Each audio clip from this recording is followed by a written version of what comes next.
नमस्कार दर्शकों, आज मैं आपके लिए लेके आई हूँ गणेश चौथ की कहानी। एक समय की बात है, किसी नगर में एक मालिन और उसका 4 साल का बेटा रहते थे। मालिन के पति की मृत्यु हो चुकी थी, इसीलिए मालिन अपनी बूढ़ी सास के साथ रहती थी। उसकी सास बहुत ही निर्दयी थी और वह उसके साथ बहुत बुरा व्यवहार करती थी। एक दिन उन दोनों को उसने घर से निकाल दिया और वो दोनों घर से निकलने के बाद रोते रोते चलते चलते घने जंगल में पहुँचे। वहाँ जाकर उन्होंने देखा, एक पेड़ के नीचे उन्होंने आराम किया। थोड़ी दूर पर उन्होंने देखा कि एक गणेश जी का मंदिर है, जहाँ बहुत से लोग दर्शन के लिए आते हैं और महाराज को प्रसाद चढ़ाते और प्रसाद बांट रहे हैं। तो वो उनके पास जाके, मंदिर के पास जाके बैठ गई, तो उनको भी प्रसाद मिलने लगा और उनका गुजारा होने लगा। वो दोनों गणेश जी की अर्चना में लग गई। एक दिन मालिन ने सोचा, क्यों न हम जंगल में जाके फूल लाकर गणेश जी के मंदिर के बाहर ही पूजा की सामग्री और प्रसाद बेचने का काम करें। इससे हमारी कुछ आमदनी हो जाएगी और हमारा गुजारा वजारा अच्छी तरह होगा। तभी बेटे ने हाँ कहा और अगले ही दिन दोनों पास वाले जंगल में जाके फूल तोड़ के आने लगे और मंदिर के बाहर उन फूलों की माला बना के और पूजा की सामग्री इकट्ठा करके बैठ गए और बेचने लगे। धीरे धीरे गणेश जी की कृपा से उनकी अच्छी कमाई होने लगी और ऐसे ही उन्होंने उसी पैसे से बहुत ज़्यादा बड़ा घर और एक दुकान भी खरीद ली और उनका गुजारा गुजारा अच्छी तरह होने लगा। उसी मंदिर में एक राजकुमारी आती थी गणेश जी के दर्शन करने, तो उसने अपनी भाभी को बोला कि भाभी, मैं इस लड़के से विवाह करूँगी।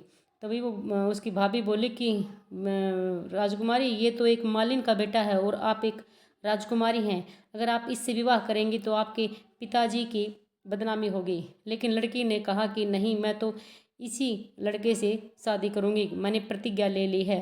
तो यह बात सुनकर भाभी ने घर जाके ये सारी बात अपने सास और ससुर को बता दी। तो सास और ससुर सुन के हैरान हो गए, पर उसके ससुर ने कहा कि ठीक है, मैं इसका विवाह कर दूंगा, इसमें मुझे कोई भी आपत्ति नहीं है। और राजा ने बड़ी धूमधाम से अपनी बेटी का विवाह मालिन के बेटे के साथ कर दिया और उनको विदा कर दिया। मालिन ने सबसे पहले गणेश जी के एक मंदिर में लेके गई दोनों को, उनकी पूजा अर्चना की और उनसे आशीर्वाद दिलवाया। और इस प्रकार पूरे शहर में यह ढिंढोरा पिट गया कि जो भी गणेश जी भगवान की पूजा करता है उसके सारे दुख दूर होते हैं, स्वास्थ्य सही रहता है और धन और संपत्ति में वृद्धि होती है। ये बातें सुनकर सभी नगरवासी गणेश जी के मंदिर में जाने लगे और इस तरह मालिन और उसके बेटे का व्यवसाय बढ़ने लगा। इस तरह से वो दिन दोगुनी रात चौगुनी तरक्की करने लग गई। दूसरी तरफ बूढ़ी माई के दिन अच्छे पूरे हो गए थे, क्योंकि उसे अन्नदाता नाराज हो गए थे। और एक दिन रोती भटकती उसी लड़के के पास आई और बोली कि बेटा, मुझे कुछ खाने को दे दो, मैं तुम्हारे घर का काम कर दूंगी। लड़के ने अपनी दादी को नहीं पहचाना था, फिर उसने उसको काम पर रख लिया और कुछ खाने को दे दिया। वो वहाँ पे उसी की दुकान पे काम करने लगी। तभी थोड़ी देर के बाद जब मालिन दुकान पर आए तो उसने देखा कि सास काम कर रही है, तो उसने कहा कि सासू माँ जी, आप यहाँ।